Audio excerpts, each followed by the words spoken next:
Jigs and Bigs is proud to announce we're being supported by Old Glory Outdoors. They're a veteran-owned company that carries fishing and hunting gear. Plus, they're highly active in supporting veteran organizations and charities. Old Glory is an authorized dealer of favorite rods, FX rods, Guggen baits, X-Zone lures, Sixth Sense, and many more. There's a brick-and-mortar store located in East Brookfield, Massachusetts, but you can also order online at oldgloryoutdoors.com. They ship anywhere in the lower 48 states or order online and pick up at the store. When you order, use the promo code Jigs and Bigs, and you'll save 10% off your complete order. Plus, you'll help support the show. Make sure to check out the apparel line called OGO Gear while you're there. Old Glory Outdoors believes in the slogan, "Start 'em young," to keep kids away from screens and enjoying nature. They've got a full array of live bait too. Check out oldgloryoutdoors.com and use the promo code Jigs and Bigs. Save some money and gear up now.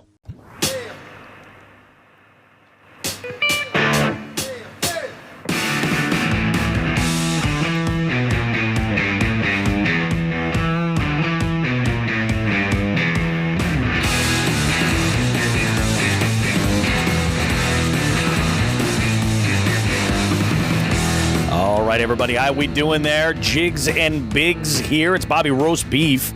We're trying something new. You may have noticed right off the top of this that we're experimenting a little bit, getting a little bit out there with what we're doing, trying to get a little bit more experimental with the show.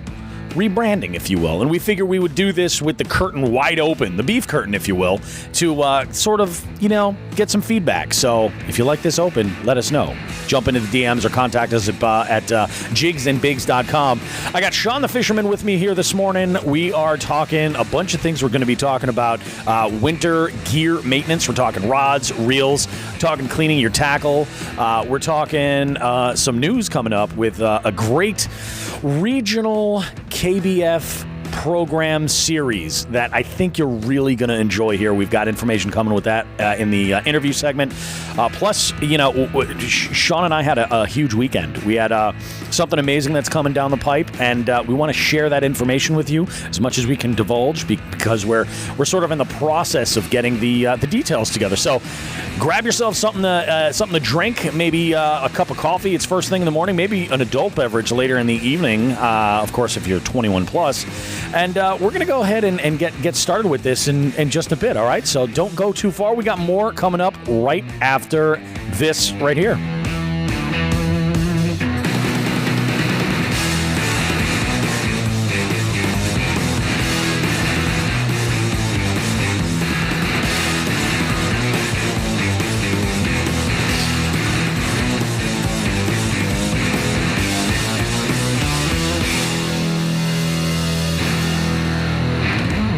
Now that's how you do a Tuesday morning right there. That's how we do a Tuesday morning in 2021. Sean, how you doing today, bud? I'm good, man. New year, 2021's here. Let's start the year and start this year's podcast with some new music, some opening music. That's what I say. Let's just do good it. Stuff. Yeah. You and I have been laboring over this for 2 days, just having a blast, listening to all these different themes. Nelson got in on the act. We can talk about that later, but we're jamming. It's Look at us true. having fun with music. That's the whole thing. We're trying to just sort of experiment a little bit with the sound of this podcast and tie things up a little bit. And, we had a great year with our initial open, and I think it was really fantastic. But new things are coming. We're starting to expand with what we're doing on the podcast, and I'm really, really excited. I'm really excited. We got a lot of stuff to go ahead and talk about. First off, let's just go ahead and jump right in. We had a huge weekend. You and I, we had a huge weekend. We had a little bit of a meeting with a new. I don't want to use the term sponsor. I think it's so informal. But most people would consider this to be a sponsor. We're not even going to divulge who it was that we talked to yet, or do you think we should? No, I think we should keep it under wraps. Yeah, we'll keep until it under the wraps. Details of our collaborator. There's a good one. That's a good one. I like that. Yeah. Collaborator, partner. Those are good. Those are nice current terms, I think. Accomplice. Yeah. Whatever. Well, accessory. Let's keep that under wraps. But we felt that our little powwow went really well. I think we hope that they feel the same, and we're looking forward to working with them in the future. And we're going to keep we're gonna keep things under wraps, I think. But yeah, we have some details to iron out. But yeah, there's an element to this where we're pulling the cover off on. Yes, and here's the big thing. Yeah, we're now talking duck quesadillas. Yo, Jesus, are we ever talking duck quesadillas? We got to lead in with those duck quesadillas. We like do. the hell with all things fishing. You have finally experienced a duck quesadilla, and I'd like your review and begin right here. Sir. You got it. Yeah. Damn, boy, he's thick. Boy, that's a thick ass boy. Damn. Yeah, it was actually the best possible description of Sean the Fisherman and Bobby Roast Beef exiting Bartaco today. He left stuffed with all kinds of goodness, and maybe you guys caught the impromptu mukbang, or is it mukbang or mukbang?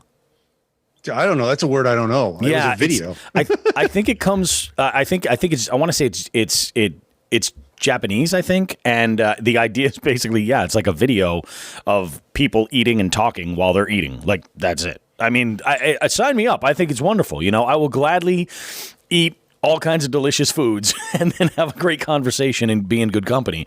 That sounds like a dream come true for a guy like me. But yeah, so we decided we're here. We might as well just go live, and it ended up turning into this thing where we just kind of ate our lunch in front of everybody, and it was great. We had a good conversation. You know, I got to sort of formally meet the dude, bud. That was huge. You did. That was huge. You know, I feel like I can check that one off my bucket list, and I feel pretty good about that. And you know what? Right off the bat, I think he insulted you, right? And both of us. Oh, it was fantastic. Yeah, but that was in perfect dude bud fashion. That's what you get from the dude bud. That's you look forward to these things, because if he ain't making fun of you, something's wrong. Yeah, exactly. It's just not. It's just not right if you're not getting busted on. But it was, I got to tell you, the duck quesadillas were everything I ever could have imagined.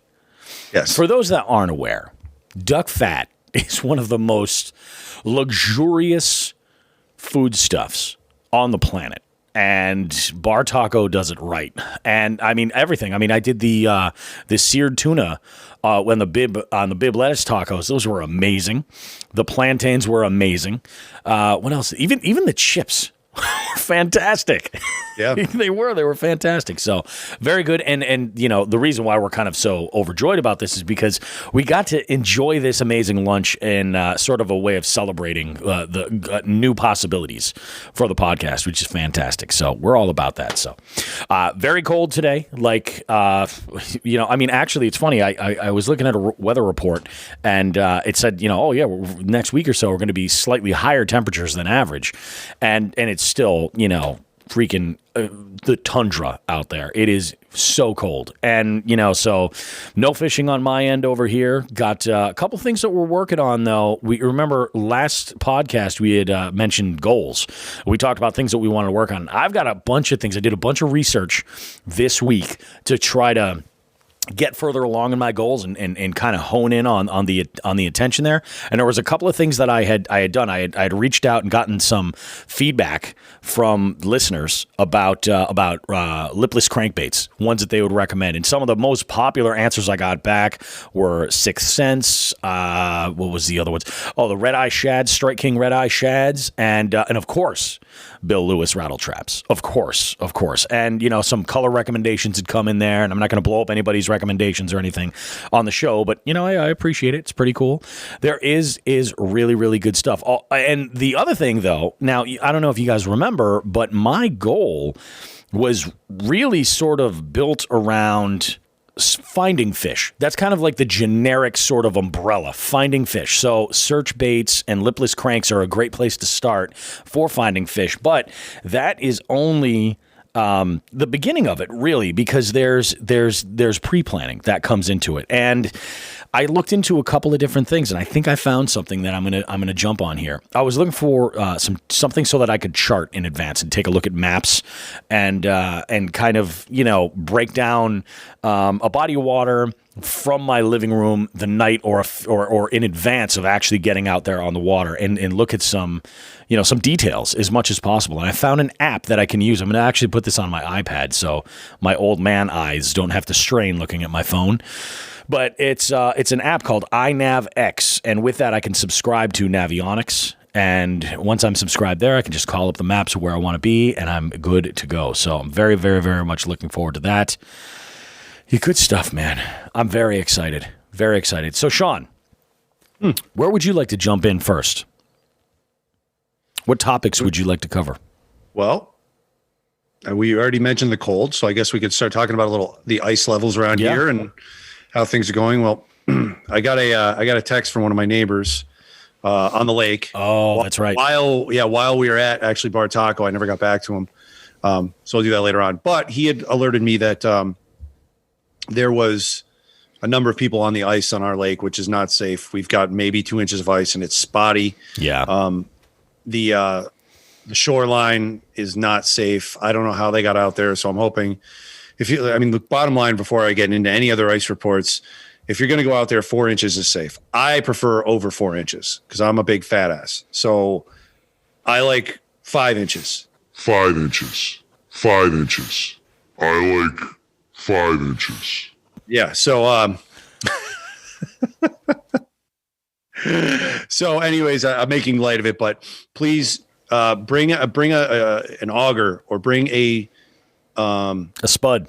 Yeah, exactly. A spud. Yeah. Bring someone with you in case something happens. If you're going to check the ice, if you do go through, you might need someone to call for help or anything. Just don't go alone. Yep. Because then, we don't want the authorities to find you on the other side of a hole in the ice. Yeah. Just be safe about it. Now, that's around here in the valley. Nelson and I actually did a little bit of a round trip yesterday, not only to check ice, but we are in the process now because of the MAKB Western Division Trail. We're starting to make sure that our ducks are in a row. It's true. For parking, because like I've mentioned, when we were looking at putting this trail together, we really concentrated on places that they might have a boat ramp, they might not. We actually tried to kind of go away from that so that, really one of the big things for me for fishing in a kayak is being able to access places that big boats can't. Yeah. Not only for the safety, but you're hitting waters that are pretty much untouched by tournaments. All right. So we went out and checked the parking on 2 of the places we have permits in on. Actually, one we have the permit came back positive. It was a pregnancy test, or an STD test, whatever experience you have related to that. So where's the drums? I just hit you with one. You didn't hear it? Oh, did you? Oh, no, yeah, I can't hear them. Are we back to this where I can't hear the sound effects now? I think it was actually turned down a little bit from the recorded previously. Yeah. Oh, okay. Well, anyways, so we have now 3 locations that I can divulge. We have 2 that are already put up on the MAKB website and members only Facebook page. So we have. Do you want me to put the dates with these 2? Yeah, actually, go ahead. Throw the dates on there if you're comfortable with it. No, I am completely comfortable with it. Remember, this is again, members. It's for members. So this is not open tournaments. You have to become a member, and you have to pay the membership fee and jump in, and then you have your choice of which ones you want to fish, restrained only by how soon they sell out. If they sell out, I guess selling out is a goal. Yep. Right. We talk goals. That would be nice. All right. So, the earliest tournament of the year, this is our big one. Our big news for the week, our earliest tournament of the year that got confirmed, May 8th, Saturday, we are actually doing a 2-lake throwdown, so to speak. I think that's what Ken calls them, 2-lake throwdown between Buckley Dunton Reservoir and Yoakum Pond, which is right across the street. Now, the ponds are of slightly different sizes. Buckley Dunton is a little bit bigger, and we're going to be splitting them. This one we're going to limit to 20 people. All the other tournaments we're going to be hosting are 25 people. This one we're going to limit to 20 due to size. So we're going to put 12 people on one body of water on Buckley Dunton and 8 people on Yoakum. Perfect. Nelson and I are working out the details on the random selection of that. It's either going to be, I would probably be smarter to do it the night before, probably at darkness. It's going to be May, so 8:00 at night or something like that before, so everyone can still get it, get enough sleep to get out there. Yep. Because that is up in the mountains. Oh yeah. But yeah, we're going to put 12 and 8, and the first two people, we have to draw one first. The directors are drawing first, myself and Nelson. Our goal is to have, it's not even a goal. Our common sense action is we're going to have one director on each lake. That way, if something goes wrong, somebody has a question, we're right there. Come up and ask us. We're fishing too, but we're directors first. You know what I mean? Like if there's a problem, if there's a question, come ask us. We're going to be right there. Mm-hmm. So yeah, there's our it's not our first tournament. We're waiting on a couple more permits. Yep. But that's the first one that's confirmed. So we know that date and that body of water or those bodies of water were locked in. That's awesome. Yep. So the other two that are locked in that are confirmed, Saturday, June 12th, the Chicopee River in Chicopee. There's a certain stretch we'll be fishing. More details about that, but it is confirmed. And that one actually is going to be a little tough for people that are out of the area, I think, because there's very, very limited access there, public access. And I'm not going to say, my exact contacts or what we'll be using. There's going to be more details coming out about that. But where we'll be parking will probably not be available outside of the day of the tournament. So if somebody wants to come out and pre-fish that, I don't know what to tell them. Like, I mean, there's one access point I know of, so they can go check it out. Yeah. But where we're going to be parking is not going to be available before the tournament. So I guess that's something that, I'll have to I'll have to come up with a game plan on before June on how to let people know, to go, if you're going to want to pre-fish, I'm game. Yep. But we just got to be safe about it so that your car isn't going to get towed or any crap like that, or you're going over private land and getting killed for it, True. And then the third one that we have confirmed is Saturday, August 28th at Cheshire Reservoir. And that is up the Shears, and that is where Nelson and I went yesterday. That was one of our stops. Mm-hmm. There were plenty of people out on the ice there. We're looking at now, that lake actually has 3 basins, I believe. We're just going to keep it at the north because there's a little, I don't even want to call it a gray area. When I was discussing the matter with the state fishing boating access administrator, I don't feel, and he didn't feel that it was a good idea for people to be, carting their carts across a road, 2 parking lots, and then into a ramp to get to the middle basin. So we're going to keep that at the north. That sounds reasonable, though. Yeah, there was too much. It's more about safety and damage. Yeah, it's just and honestly, when I looked at the area they'd have to cross, it's not like a beach where you could just drag your boat across, keep your cart in your kayak, and move it across the land. It was a ledge with like big rocks, and it just didn't seem safe. And we're just going to keep that at the North Basin for the tournament. So smart. There's 3 spots right there. We've got another 4 to reveal as we get the proper permission to use it and use the parking. So more to come. And as I get word back from city, state, and otherwise officials, we'll let you know what's going on. Absolutely. So there's 3. That's huge, man. Very, very exciting. There's one thing that I forgot to mention that has been a new ongoing thing for us, at least this week, is that Sean and I have put together a little challenge for one another. Oh, God. And what this challenge is it's a little, I suppose it's kind of related to this show because it's a water challenge. It is. Yeah, we are about water here. It's just that we're drinking water. That's the challenge. The challenge is basically we were talking the other day about goals and about New Year's resolutions, and I had mentioned in conversation that I had one of my standard go-to resolutions, and somebody asked me is oh yeah, drink more water, because it's always a good idea. It's never going to be a stupid idea to up your water intake. It's good for you, And so Sean and I got in this conversation. We started talking about an article about weight loss and the idea of drinking X amount of ounces within a day. And we came up with the number of just a gallon of water a day. So what we had done was we had each got on the scale and then got a mark weight and then just basically added to our diets a gallon of water every single day and started to see what happens in the months to come, you know? So I think we both have kind of goals. Sean has, Sean's a tall guy. And I find that oftentimes, and an athlete, like you played basketball in high school and all that stuff. Well, yeah, but I did. I played a lot of sports, but not like, I mean, the 1 year I made varsity, I quit. Yeah. I was starting to pursue other interests, and I was like, do I want to be involved in this when my time could be devoted better elsewhere? And it was. But I would say you've lived more of an active life than I have, for sure. Yeah, you know what I mean? You know, and then I played basketball, and I mean, geez, ultimate frisbee. You name it. You name a sport where there was a ball or running around or something. Man loves balls. Played it. He loves them. Man loves them. Did you hear that one? I did hear that one. Okay, thank God. With that challenge, I mean, where I kind of approached you on it, and this is not a challenge where we're competing. I'm just rooting for you, and you're rooting for me. Exactly. Yeah. And then we're obviously sending horrible comments to each other over Facebook Messenger about, oh, good, I just peed for the 14th time this hour. Exactly. But 1 gallon you had mentioned water, 2 gallons of piss. How does that happen?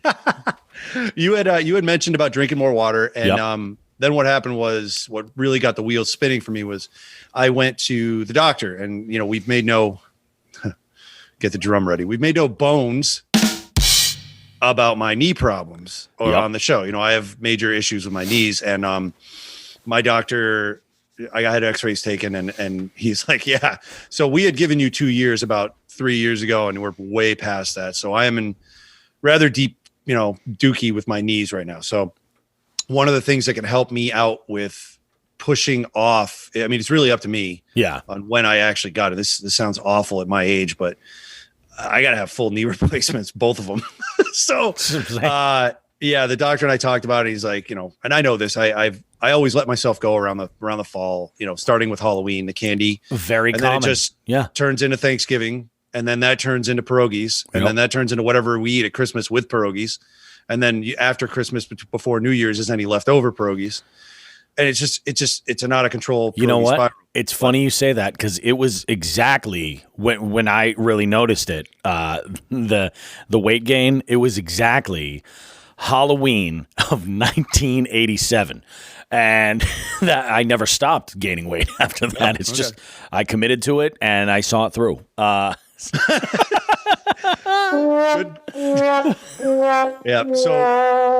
So we're older, and I told Bobby when I told you when I threw this idea up, I said, one of the things that always helped me keep weight off with the physical activity and eating a little bit better was to. Why are you laughing?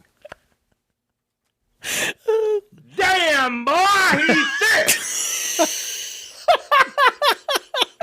One of the things that had always helped me to keep weight off, especially when I was running and stuff in the military, was I had read an article, and I think it was Men's Health maybe 20 or 15 years ago, and it said, sure it wasn't Swank. What? Yeah, well, Swank. Well, we can get into that. We'll get into that later. A whole horse trailer full. You're crying. What happened to you? Like some Southern belle. Like, whoo. What do the duck quesadillas do to you? But anyways, I read in this article that basically they said for every 200 pounds of body weight, you should drink a gallon of water. Yeah. And I always maintain that, especially during trips to the desert, I was way over that. And it helped. I mean, it was definitely a piece of the puzzle. So I'm at a crossroads where I have some work to do in my basement to finish out I have a little gym area in my basement. It's kind of waiting for a couple things. Yep. And the easiest thing to do is just to start drinking water. I haven't really gone gung ho on, watching exactly what I eat. I eat like a pig, as we just talked about. How many tacos did I eat today? 7? Oh, man. We ate a lot of tacos. Yeah. Oh, yeah. But they were worth it. And you know what, though? You know what? They weren't like garbage tacos. They were these quality ingredients. Top-notch tacos. Yeah. So when I proposed that to you, I said, let's aim for a gallon each and see what happens. And honestly, for 3 days, we have been pissing our brains out. And it's been hellish. But we're both 3 days in. Where are you at right now? I'm 3/4 of the way You're through. 3/4. I'm about 70. I'm about 60% right now. Okay. I have some catching up to do, but yeah. And we talked about at lunch, like, you have an app that you're tracking yours with. Yep. I have quart water bottles that I bring everywhere with me, especially fishing. And if I drink 4, I have 4 of them. I drink them all. That's a gallon. Yeah. Anything else that I drink outside of those 4 water bottles is bonus. So at lunch, I was knocking down water and you're like, well, aren't you counting those? I said, nope, these are bonus. I'm going to drink my gallon. So here we are. Here we are. Full bladders and Jesus. Remember that day, Bobby Roast Beef, where we put ourselves eating quesadillas and tacos on the internet. People watched it, and then we recorded stories about talking about how much we peed today. That's a thick ass boy. Damn. What happened? This is like the scars of 2020. It really That's is. where we're at right now. It really, really is. But you know what? I'm okay with it. I feel good. I definitely feel good. There's a couple of things that are coming out for Jigs and Bigs that I'm really excited about. Now we've talked about the tournament review show that will be happening once these regular MAKB events start happening. We'll be reviewing all of the stuff and reporting on all the action that's been going on. So we've got a new show that's coming out then that's going to be released earlier in the week. We're shooting to do that for like Mondays. And then there's another show on the way, because that show is going to be really focused and serious about the details for kayak fishermen. And, really, we kind of mentioned it in the interview earlier, but I'm going to throw this out there now, this little nugget that, kayak fishing is, we've mentioned before that it's super accessible for any angler who wants to compete and get out there and sort of like put themselves in this arena for competition. It's a road to becoming a champion, if you will, this like is serious stuff. And my sort of look at it is I want this review show to sort of treat this sport like that sport. Treat it in that light. So this way, the competitors who are coming out, like when we treat it that way, I'm thinking that's where this will end up. That's sort of my idea. So we have that one very serious show, but then on the other end of the spectrum, Jigs and Bigs is releasing a new show that's going to be called Jigs and Bigs The Shit Show. And that will be 100% entertainment. The focus is going to be on fishing fails, reviewing fishing fail videos, talking about all kinds of great stuff. And I'm excited that I've got Elise Noel. You may remember her from an episode that we did over a couple months ago in October. She works in the fishing industry. She's got a background in this, but we are kindred spirits in fishing fails on the water. 100% kindred spirits. So we're going to be having guests that are focusing on the big womp womp, and just that's going to be it. We're going to check out and review some fishing fail videos and just have a blast. We're going to be talking fishing, but this is 100% going to be entertainment purposes. And it also will not be for kids. Just a heads up. So don't listen to this while you're dropping the kids off at school or anything like that. And we're going to have a disclaimer beforehand as a little reminder. But yeah, so Jigs and Bigs has stuff happening. Like we're going places. This is all real, legit happening stuff. But right now it's winter and it sucks. So let's clean some stuff. Yeah. You want to talk about cleaning? Let's talk about cleaning stuff. You want to hear cleaning? Yeah. I'm going to tell you, like, full disclosure, when it comes to my equipment, I am terrible with my gear. The one good thing that I do every spring is I strip all the line off of every reel that I have and I replace it. But I haven't taken proper, levels of maintenance for my reels in forever. And I have some an investment that I want to take care of. So I do. I am even more than I think the listeners, I am interested in what you have to say about reel maintenance. Okay. So actually, let me start with rod maintenance. I think that's actually a lot easier and it'll be quicker. It is easier. Because we talked about the reel maintenance stuff, but there's something I'd like to bring to the table with the reel maintenance. I don't have it. I don't know where the hell it went.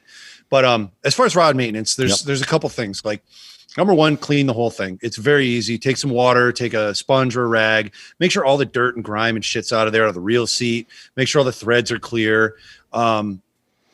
I mean, if Q-tips in the guides are a good way to make sure there's no nicks. Not even Q-tips. You know what's Really? better? What's that? Small chunks of cotton balls. Oh, okay. Yeah. I Just can see that. make sure you don't roll them up or pinch them or anything. So you want it loose. Pull them through and it'll catch. Yeah, they catch a lot better than the Q-tips. I've tried both. That makes sense. Yeah. So, but you want to clean those first because you don't want it to catch on a piece of dirt or fish blood or something that's dried on there. Clean it all first and then run those through, and that'll save you, your line getting nicked and then the line breaking with a big fish on it. Yep. You know what I mean? So that's one thing. That's really for rods, that's pretty much it. Clean it all completely, make sure it's good to go, and then go through it with cotton balls, each one. And what I do is just to make sure that there's no nicks in there, I'll do each line guide forward and backward. You know what I mean? I'll go in and out. Gotcha. Yep. So just to make sure that they call that the old in out. The old in out there. Yeah, yep. That's what we do. Sometimes I'll even spit on it. I'm just kidding. That was gross. Heard that one. All right. So that rod maintenance is pretty easy. Another thing you can check on there, a little quick visual inspection and make sure all your line guides are still sealed down with whatever adhesives over them or epoxy or whatever. But really look it over, make sure there's no cracks. The line guides are really the most important thing. Yeah. That's the most common thing you're going to find where there's a problem. Now, as far as reel maintenance, you're going to laugh at this. The first thing I suggest anybody who's going to sit down and go through reel maintenance is to have an egg carton handy. Oh, an egg carton.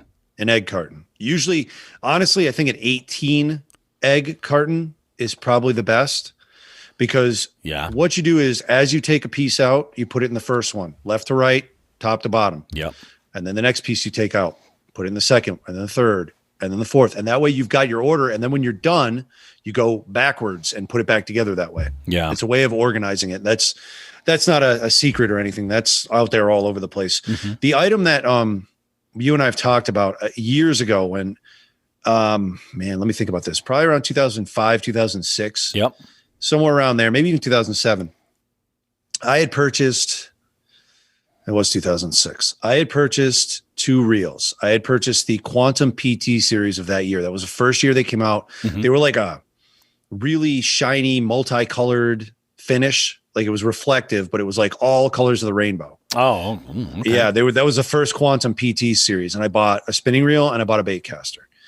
And the spinning reel, that one lasted for years.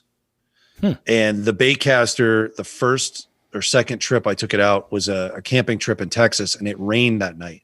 And I left that rod for whatever reason up against a tree with some like sand, dust type stuff. Yep. The rain kicked it up into that, and it never worked the same after that. So I had that thing for a month, and it just never. It was always grinding. I didn't know how to clean it. So when I got home from Texas in 2006 or 7. Yep. 2006. There was a gentleman, an older gentleman right near, right here in Western Mass that did reel cleaning. Mm-hmm. So I would bring him my reels to clean. He did a fine job, but I wasn't watching him. I don't know what he did. And then I'm like, well, I'm using these things a lot. I really got to pick up the slack here and learn how to do this. And this is going to spill, of course, into a Sean the Fisherman story. I was working at a hospital, and one of my coworkers said, in the OR that's being demolished, they haven't hit this one room with a wrecking ball yet. And I said, well, what's in there? And he said, this gigantic bathtub-sized ultrasonic cleaner. Like you would sterilize, like a sterilizer. So you would sterilize medical equipment in there with a certain solution, and then the ultrasonic bubbles would just take everything off of that, right? Mm-hmm. So I said, okay, well, what connections does it have in it? And he goes, well, the machinery, the electronics are underneath, and that's all complete. And there's even spares from the other one that already got hit with the wrecking ball. And then you just got to hook it up to your hot water and cold water in your basement. Just use it as a slop sink. And I did. So when I cleaned my reels, I would take the bearings out. The bearings are impossible to clean by hand. I put those in that ultrasonic cleaner. Gotcha. And dunked them for whatever 5-10 minutes, and you would watch the bubbles form and push shit out. It was nuts. But that cleaner was hospital grade. There was no shitting around with that. So since then, I actually got rid of that years ago because it It was too big. Yeah. Like I was washing, you know, bearings the size of a dime, if even that big. And 10 at a time. Yeah. Yes. Since then I've gone to these little cheap jewelry cleaners you can buy at Walmart for like $5 in the jewelry section.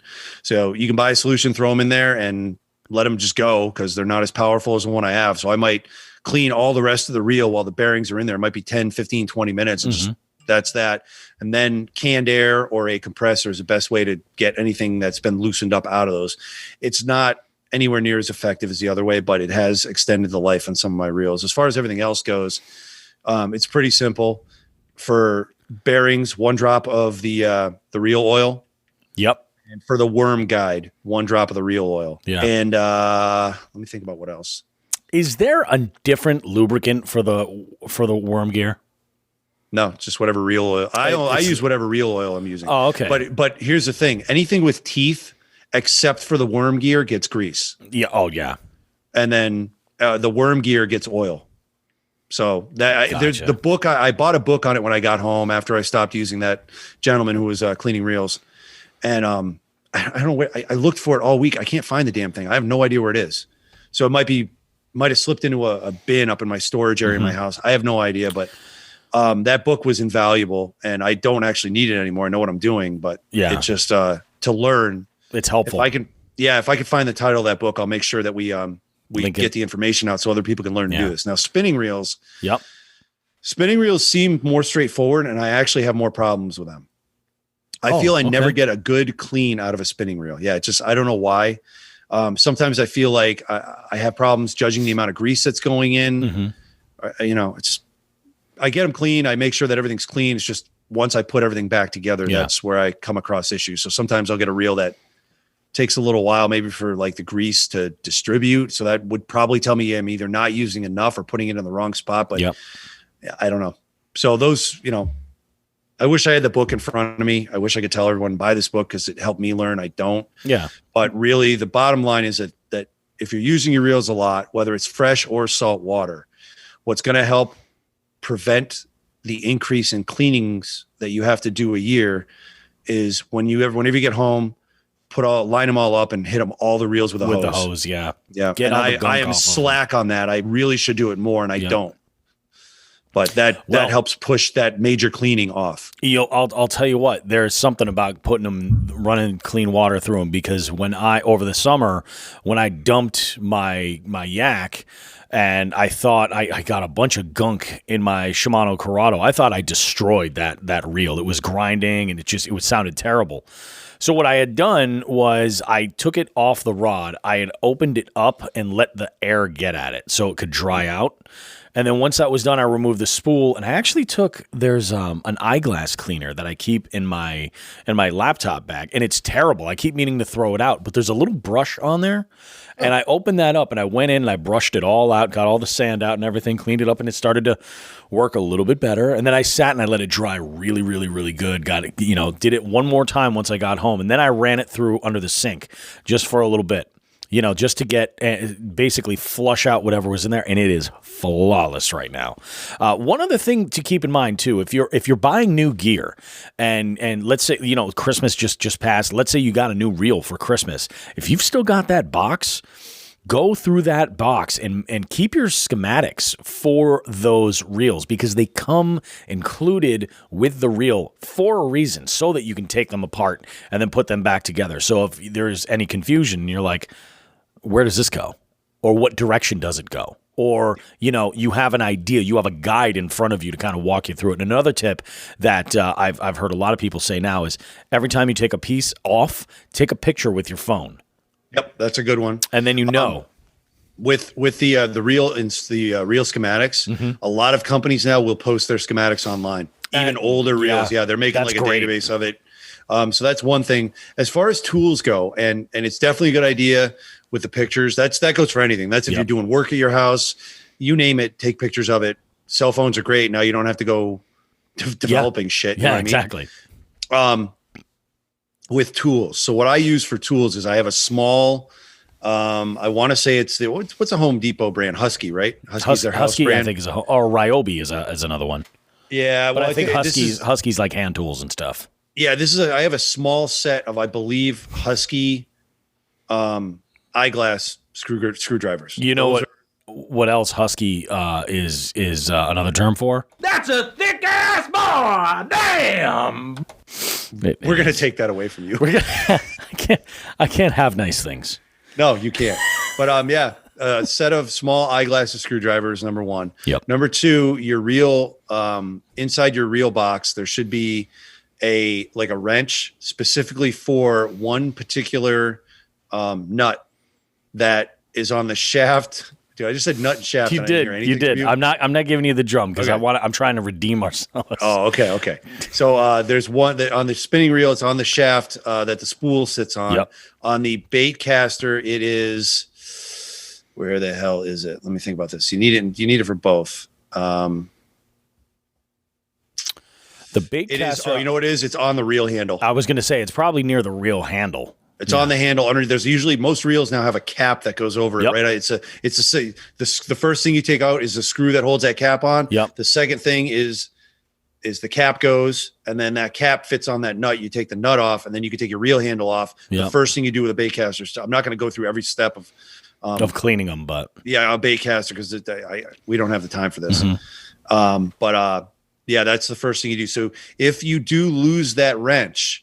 I have found that you know how like the tip of a Leatherman is almost like needle nose pliers, but it does go into something that has like a like teeth. Yep. You know what I mean? There's a little bit of a grip there. Those are great in a pinch. Yeah.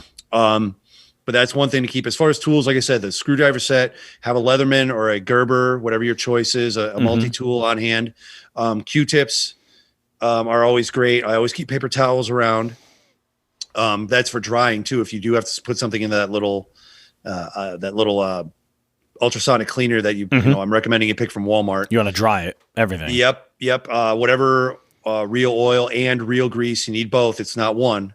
Like I said, for stuff with teeth, for any like gears, you need the grease. For bearings and for the worm gear on a bait caster, you need the oil.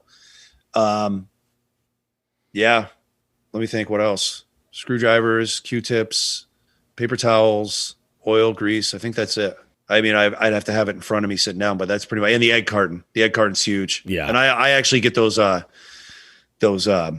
are they, the cage-free, all-natural hippie eggs that come in the clear containers. Oh yeah. Actually, it's Nellie's. Oh, nice. I remember seeing those for the first time, and I sent a picture to Nelson. I'm like, "When'd you start making eggs?" And then sent him some horrible pictures of chicken abuse, but that I found on the internet. I didn't do it. And then accused.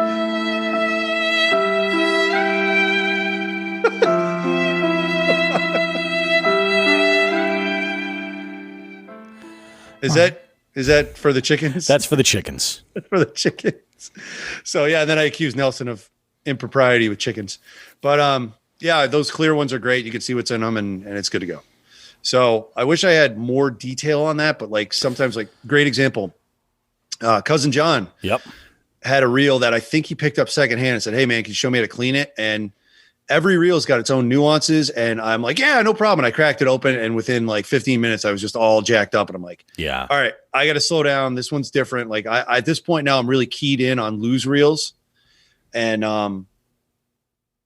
yeah, I wasn't ready for. I can't remember what he threw at me. It was an Abu Garcia, I think. And for whatever reason, there was a couple differences, and it just screwed me up. Well, and that's the thing. Different companies are going to engineer things differently. So I'm going to throw this out there because, like, while I'm somewhat technically inclined, I also know that I'm one of those people where keeping track of these little parts here and there, and also like I very rarely have the time to sit down and be that meticulous about something around the house. Like it's tricky. There's nothing wrong with taking your reels to somebody who is reputable to clean them for you. So if you know somebody who can recommend somebody who does a great job, generally I've heard the number usually about $15 a reel is what you should expect expect to spend, but it's saving you a bunch of time and aggravation, especially if you lose a part and then you have to track that part down or contact the manufacturer to try to order that part to replace it. So, if you're not comfortable with getting that deep into the reel as far as taking it apart and then reassembling it, of course, it would be great if everybody could, but find somebody reputable. I've heard horror stories, plenty of horror stories, about people who have sent out reels, and it turned out that that person that was supposed to clean the reel never did anything, and you're left just going, "Oh, hell no! I've got to stop with the samples. I got to stop." Yeah, you're out of control. I'm out of control, man. But no, it's true. There's nothing wrong with going out and just do your homework to make sure that it's somebody reputable, somebody that you trust. It might even be a friend of yours that does their own and is comfortable with it, or has the place to be able to do this and be meticulous about these things and not be distracted or not have to be balancing multiple things at once when they're at home. So be careful, but go in knowing something. Like, there's tools there to help you do it if you're going to do it yourself. So. And it's a good idea. One other thing I can throw out there with line. So braid, while the wax coating will eventually come off, if it has a coating, if that particular line does, braid lasts for years. Like I don't think I ever changed my braid. I think I have braid on that's 3 years old. It doesn't matter. Yeah. To me, mono, because the longer you have it out in the sun, which is every fishing trip, you got to replace that constantly, because that's what wears it down. It breaks it down, yeah. And then the third thing with fluoro, to save yourself money, what I do is I will spool off my fluoro onto another reel. Yep. All right, and then spool if I have to. Like I'll take it off and then spool it back on backwards, because the fluoro underneath hasn't done anything. Yeah. It's been sitting there underneath other line. So if you can figure out a way to do that, you might need 2 extra reels, spool it off to one and then it's backwards, spool it onto a third one, then it's forward, and then spool it on backwards again to your original where you want it. Yeah. It takes a little bit of work, but with the price of fluorocarbon, if you're using good stuff, I'm spending for 200 yards, $20 a spool, and I don't like wasting an inch of that shit. Yeah, exactly. So the less you can, and that's the thing. If you're one of those fishermen that's out there with very job specific combos that do a specific job, you're talking about tons of combos, tons of reels that you're going to be spooling up. So be smart, use backing. You'll save money there too. Yep. That's another big one. But this is a great time of year to do that, especially we've talked to tons of anglers that just don't get on ice fishing at all, and I mean, if there's, not safe ice necessarily, I get it, this is a good way to kind of, buy that time and then also, a great opportunity to go and, look at your maps and get better about those things and plan things for the future. So great opportunity, take advantage of the quiet time that we kind of have now from, getting out there, 4:45 in the morning to beat the sun or something like that. Take advantage of it. It's definitely worth it. Exactly. So that's all I have on cleaning. I hope that helps somebody. I mean, I'm always happy to respond to a message on Instagram or whatever, or Facebook, if somebody wants to reach out to me and say, hey, I need some more information. I'll do what I can. It's driving me nuts. I don't have that reel cleaning book. I'm so pissed off that I misplaced it. If we can dig up the title, we'll definitely have a link in the notes from this show, so you can go there and grab a link if we have one. So I mean, I'm not going to make any promises, but we'll see if we can. If we can dig up that title, we'll be in business. Yeah, this book, I think I told you, it looked like a maintenance manual. I don't even think it had an ISBN number. That's how. Oh wow! Okay. Small of a run this was. It literally looked like whoever made this book. Took pictures, put them on, Microsoft Word, put the paragraphs around them and just slapped them together. And did like their own self-publishing type thing. Yeah, it was like a clear, it wasn't even a book. It wasn't even a soft cover. It was like a clear, it was like it looked like a project somebody would turn in at college. Yeah, I got you. No, that's awesome, man. That's a good resource. It definitely is. Awesome. What else do we have to talk about here? Is there anything else that we got to cover? No. I am so stuffed full of freaking tacos and duck quesadilla. I am mentally drained. It was a long day. We had we recorded today in the segment we're going to hear in a minute or whenever we go to it. I mean, we can always talk more about that fun little theme song stuff. Cause when Nelson and I were out riding around, I was running stuff by him. I mean, we could pull back a beef curtain on that. We should. Music and I think that's a good idea. We don't have to. Do you want to talk about what we were looking for with something like this to play around and have some fun? Cause you kind of threw a couple of requests at me and, even I understand, like I love heavy metal, but I understand that no one's going to want to hear, a double kick drum marathon happening. Yeah. To open up a fishing show. Yeah. We're trying to keep it like what I think the big fun thing about this, about exploring all those different little ditties was you kind of said, well, what are we aiming for? I said, well, I think something like, we found that common ground that people would, if not they liked, but like wouldn't hate, would be something with a slower but nice groove Southern rock thing. That like a real stomp, Yeah, that had kind of a positive vibe to it. And, you were like, well, we were going back and forth on speed and how fast we wanted. And it was kind of cool. And I think what you said yesterday was, you're like, I want something that sounds like Clutch, but just a little more Southern rock to it. And that's kind of what I kept in mind when we were goofing around finding stuff. I mean, how many clips did we find together? Like 50, and we kind of whittled them down this morning. Yeah, we whittled them down a little bit. We still have a big list. The one that we used to intro this show is one of those clips. And, we're just playing around with this sort of to try to like spruce up the show, and kind of, change things up a little bit, just to keep it fresh. That's the idea. And I think that this is something that will probably, change up the intro music maybe every year or every couple of years. If we find one that we really like, it might stick around for a couple, something like that. So, I mean, I'm not married to any one of these. So maybe in the next few episodes, you guys will be hearing some different intro music here and there, but it's sort of like this vision that I had for the show, just to kind of like switch things up and keep things interesting. Plus, with these new shows that we're going to be working on and releasing with any kind of with regularity, especially when we're talking about through the tournament season, like there's going to be opens and closes for that stuff as well. So I mean, there's a lot of work here for Jigs and Bigs. It's going to be going somewhere. This is really, really good stuff. You know what we do need to talk about though? Shoot, hit me with some funny shit. This week, we have an amazing giveaway happening for you guys. If you haven't already visited our Instagram, we're doing another Instagram giveaway, and this giveaway here is it's a killer. This is the limited edition holiday hangover giveaway right here, and this is amazing. So I have actually a bunch of details that I can go through to give you guys to let you know what's in this giveaway.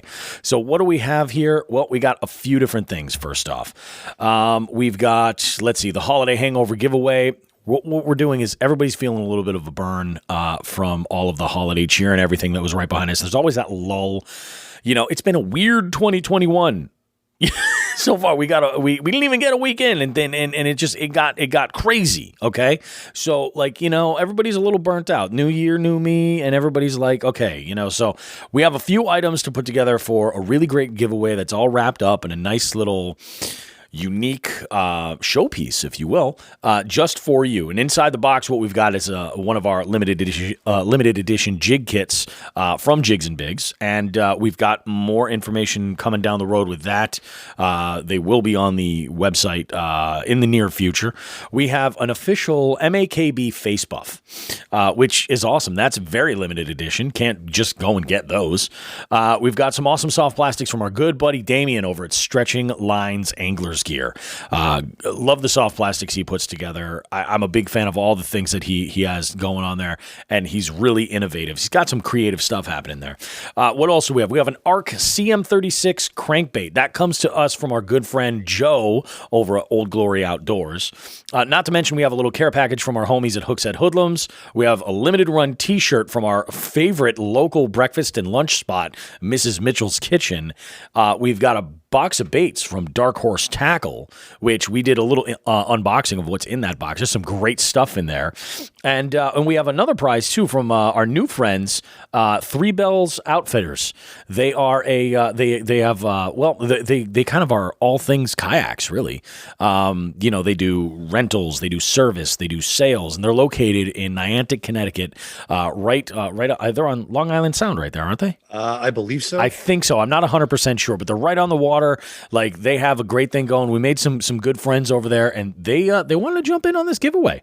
So what we have is a gift certificate for Three Bells, which is awesome. Get yourself, maybe use that toward a new kayak. Maybe use that toward kayak accessories. Maybe you need a PFD. Maybe you got a new kayak and you're like, I need some rod holders. I need a yak pack crate for my rig when I go out and I'm doing all these, Western Division MAKB tournaments. Maybe, how am I gonna rise through the ranks of KBF if I don't, have the best accessories? So you go to Three Bells, you get all that, but they're also including one of their trucker caps. Very cool design too, with the leather patch. It's super on trend. People like that a lot. So very cool. Glad to have Three Bells involved with this giveaway. It's going to be awesome. So it started on Monday. It goes all this week, and we'll be releasing the winner information on Saturday. So definitely go and enter. It's really, really simple. All you have to do is go over to our post. You have to like all of the accounts. They're all listed there. Makes it really nice and easy. You can just go visit them and follow all of those accounts that are associated with this giveaway. You have to like the photo, and then just tag a friend in a comment. That's it. That's all you have to do. And for every new comment that you post where you tag a friend, that counts as an additional entry as well. Repost it on your story and tag Jigs and Bigs. You'll get an extra 5 entries. It closes 11 a.m. on January 16th. Winner will be announced and contacted directly via DM on Instagram. So, yes, this is an Instagram giveaway. Maybe we'll do a Facebook one once in a while. I know that's not that popular. I've had a couple of people ask about doing a giveaway on our Facebook page. We'll have to look and see though about that. A couple notes on those items. So again, I think away. we mentioned it last. We mentioned it last week. The Mrs. Mitchell shirt is either a large or an XL. Yep. So keep that in mind. I know if you're a fisherman and you're more interested in the lures or whatever, just keep it in mind. So you can wear it. You can give it to a person who loves authentic Irish breakfast. Do what you got to do. Damn, boy, he's sick. That's right. I see you took away. I had something else in my mind, and that just absolutely killed it. Fuck. Well, yeah. What was the other? Oh, the other thing. So I mentioned last week that there's stickers in there, and I just want to make it clear that it's not just the stickers I put on the box that are used, because they are now part of the box via adhesives. No, there are stickers. I put in unused stickers in there from almost all of the. Pretty much. Yeah, pretty close to everybody. Yeah. Everybody. I think I don't think Mrs. Mitchell's has stickers. No, I don't think Mrs. Mitchell's has stickers. We don't have any Three Bells stickers in there. Yeah, maybe we could ask about that. Hookset usually throws some stickers in their little care package as well. Cool. So yeah, there's some stuff in there, and this is just some. This was a quick one. This is my cherry being broken on giveaways because I put most of this shit together. Yeah. So enjoy. It's a bunch of cool stuff, and follow the rules. Yeah. We have to remind everyone of that. Follow the rules. Read the rules. It's going to be a 2021 theme. Read the rules. Read the rules. Learn the rules. It's going to be a 2021 theme. Yeah. Oh my goodness. There are rules. This is not Vietnam. There you go for your Lebowski fans there. It's true. This is not. Yep. There are rules. Yep. We do also have a second giveaway happening this week as well. We are partnering with Big Fish Giveaways once again to give away. I believe we're giving away a reel. I'm not sure the details on which one we're giving away, but it's going to be awesome. Information will be posted on our Instagram, so go and check that out. Figured we'd do that one again. We had a great experience doing that giveaway, partnering with them, and we're going to just make it happen. It's going to be great. We are some giveaway mofos. And then I have not forgotten about over the winter doing this Hookset Hoodlums Pro Staff game show. I know. We haven't talked about that in a while. We haven't talked about that in a while. I mean, we've kind of had a lot going on. This meeting that happened earlier today, that definitely has kind of come up to the forefront and kind of needed to be handled sooner rather than later. Getting into the new year, this is going to happen though. This is going to be fantastic. I think people are really going to enjoy this. I'm debating maybe trying to do this live. Oh God! I'm debating maybe trying to do it live. That'd be fun. Yeah, I don't know. Like we'd have to do a walkthrough to try it, and make sure it's going to work out okay. Yep. But I would kind of be okay with it. I think it would be fun. Be a good time.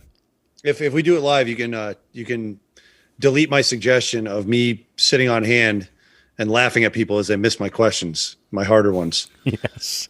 I'll just laugh on my own while I'm watching it. It'll be fine. And you should. I think you should. Absolutely. I worked very hard on those questions. I do actually want. You know what? If we do this live, you can just pop YouTube up on the TV and sit there and eat your popcorn and just go like, watch this, kids. Look at this. See? Your dad's making all these contestants sweat right here because I have the superior knowledge. They think they know fishing. They don't know fishing. So it's not that bad. We definitely it's good. You had a lot of saying like, hey, do temper it because nobody's going to get these. And we made I'm going levels. to be putting them in there so that I'm a big fan of like when it comes to game shows, you got to have dynamic questions. You got to hit low, you got to hit high on the scale, and kind of be all over the place. So I'm looking forward to it. I think it's going to be really, really great. What do you say we jump into this little interview here? Yeah, we recorded the interview, and you know what? I got to hit the bathroom because I just drank like half a gallon of water. I got to pee. There you go. Well, it happens. So let's go ahead and do this, guys. We're going to take a real quick little transition over here to our interview segment. We have, this is brand new stuff here. We have Elite Kayak Fishing. We've got the three masterminds that are putting this all together. We have Ken Wood. We've got Jason Gardner. Both you've heard on the show previously, but who you haven't heard before is Adam Rourke. So definitely want to stick around and tune in for that. That's coming up right after this. Got a lot of information. If you're in the Northeast and you want to get on some big water and fish competitively, and be in the path of KBF, this is how you do it, man. This is how you do it. So details coming up, guys. We'll see you in a bit. Hey everybody, Bobby Roast Beef here. We're back. It's Jigs and Bigs, and of course, this is beef seat time. And who do we have in the beef seat? It seems like it's like a beef couch now, Sean. It's like we have a beef couch. We've got three guests today. We have a couple of guests who you've heard before. We've got Ken Wood, we've got Jason Gardner, but we've also got Adam Rourke with us. And these three guys collectively are representing Elite Kayak Fishing. So we're going to learn about what exactly EKF is all about, kind of get into the nitty-gritty of what you guys have to look forward to. I'm not going to get too much into it. I've been looking at the About on the Facebook group right here, and there's a lot of good details right here. Sean, how are you today, buddy? I'm good, man. Wonderful. You know where we just came from. Let's go ahead and place ourselves in time and space here. I'm full, and I'm ready to talk EKF. Yeah. I am fat and happy and ready to talk kayak fishing. Guys, how are we doing today? Good. Very happy as well. Very, very nice. Nice. So why don't we jump in and just go ahead and kind of bring everybody up to speed. What exactly? Now, I'll say this. The Elite Kayak Fishing group on Facebook, the page has kind of been super busy with all kinds of great information. So if you're a kayak fisherman right now, you're going to want to go over to Facebook and look up Elite Kayak Fishing and start following that page immediately to get all the details. But let's talk about like the guts. How did this all, how do we get here to this point now where we've got a wealth of information to share? Yeah, so, this is Adam Rourke, by the way.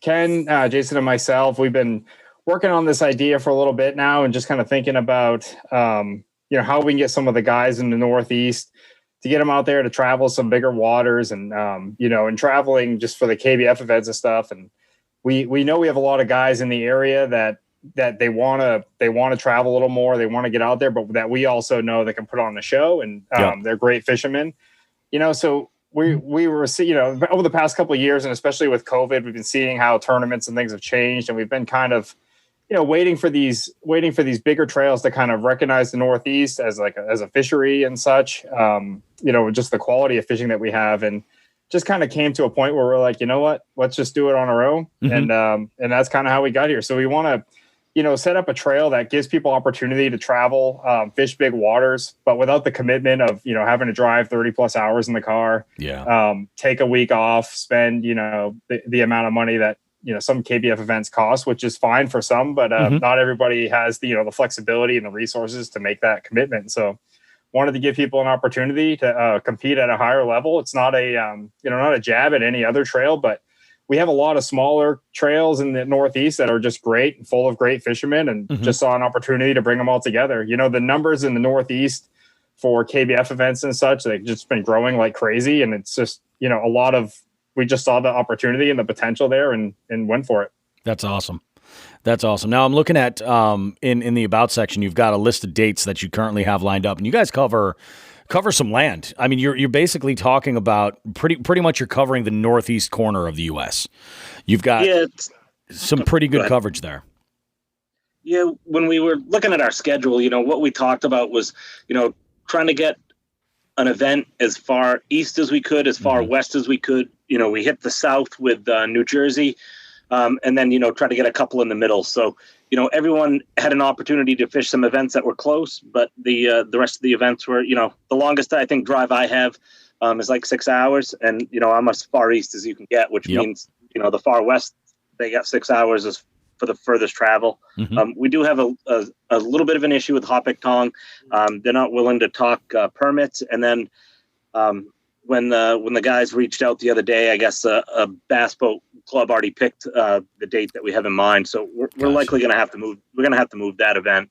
We're already talking with those guys. We have a pretty good idea where we're going to go, but I don't want to say anything till we have a permit in hand, because the last thing we want to do is change it again. Yeah, exactly. But Cayuga, KBF had an event there. It was several years ago. And, I remember Ken telling the story how, he was fishing, had a real good day, put up like 87 inches, thinking he was going to do real well, be near the top, and finish 17th. So, it just tells you the quality of fishery that place is. Yeah. I actually did better than that. I looked, I finished 11th, but with 87 inches, you would think you'd be higher than that. I figured I'd be in the money, but, it was 96. Looking at the standing down, 96 something won, and I think there was an error in one of his photos. Like he had like a 21, and it was marked as a 19 or something. I couldn't figure out why. So he actually had like close to 98 plus inches. Yep. That was the winner, but the top 5 or 6 had 90 plus. So this tournament's going to be nuts. That's the same time. Same time of year, so it's going to be crazy. Yeah, and then when we looked at the main event, right, I mean, last year, Mesolonsky went off so well for the KBF Super Trail event. So, the location we had on Snow Pond, man, everyone loved it. It was, just everything kind of went well at that event. And people kept saying, we want to come back, right? They were asking Chad to come back. They were asking me to come back, telling Snow Pond they want to come back. So, we're going to go back. That's great.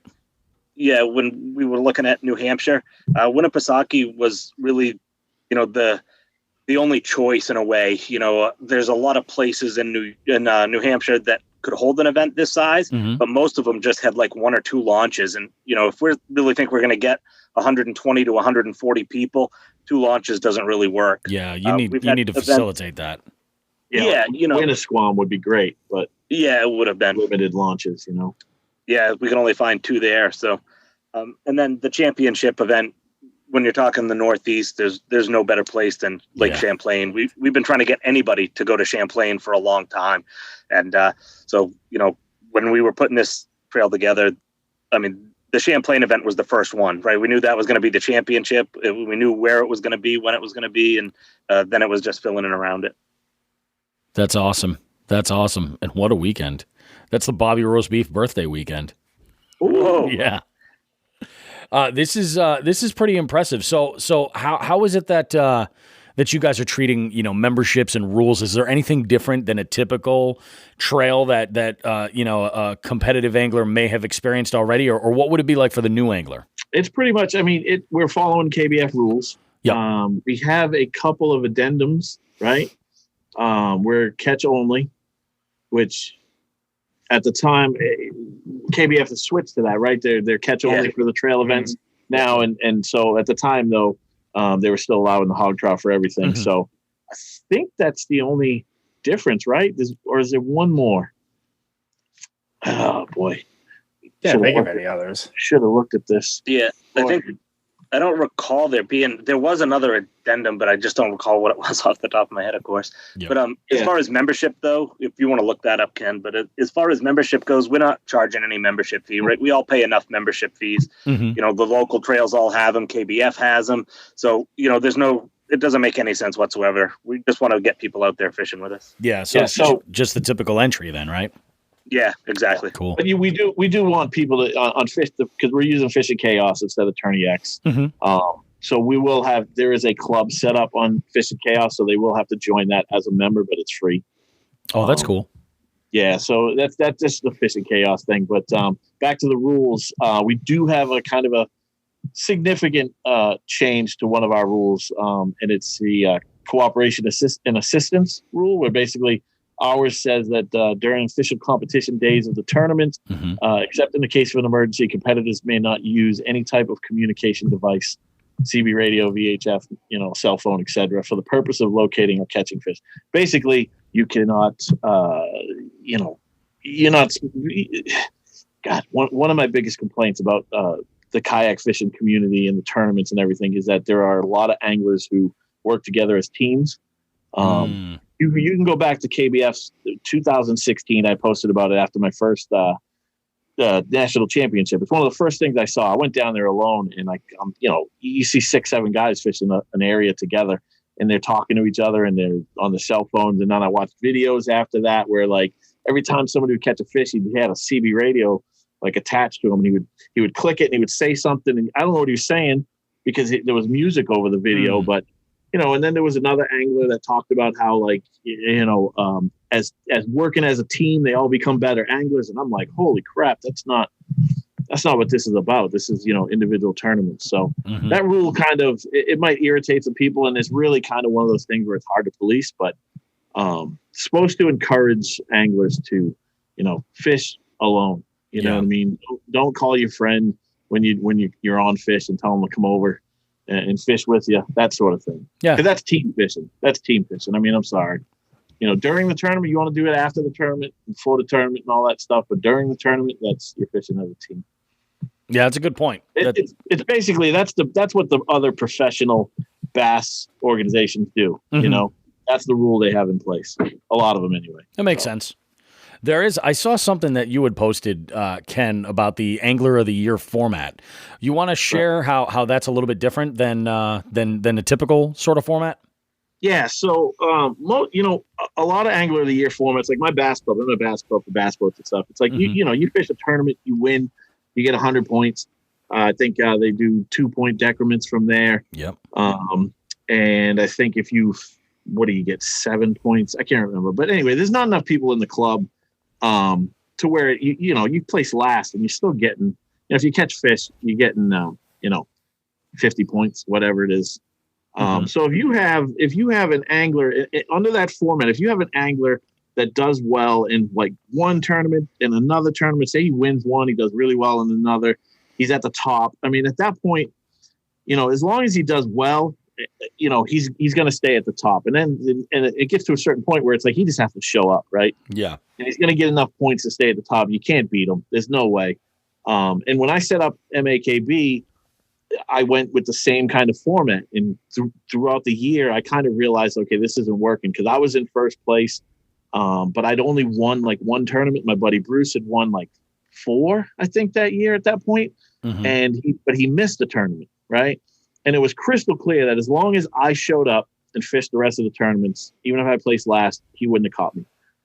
So I came up with a new format and I asked in the KBF leadership group, I asked other directors and stuff, like, what do they do for Angler of the Year? And I kind of took ideas from each different groups and I kind of put them together. And so so that's basically what we're using for EKF. So what it is it's a points format. But it doesn't just reward participation, right? So That's part of it. Obviously, you have to fish the events, and the more events you fish, the better your chances are. But what it is the points that you get are based on the bass you catch. So it's the inches convert to points. So if you catch a 15-inch bass, that's 15 points, right? And so it's your best 10 bass throughout the regular season. So the 4 events that we're going to run, your best 10 bass from those events. So if you fish 4, if you fish 2, you got to fish at least 2 events. But it's your best 10 bass from that. And if you place first through fifth, you get bonus points. If you place first place, you get 5 bonus points, and then it's 4, 3, 2, 1. And then it's going to come down to basically the championship. So you have to make the championship, and those 5 bass will count as well, and you'll get points in a quarter for those.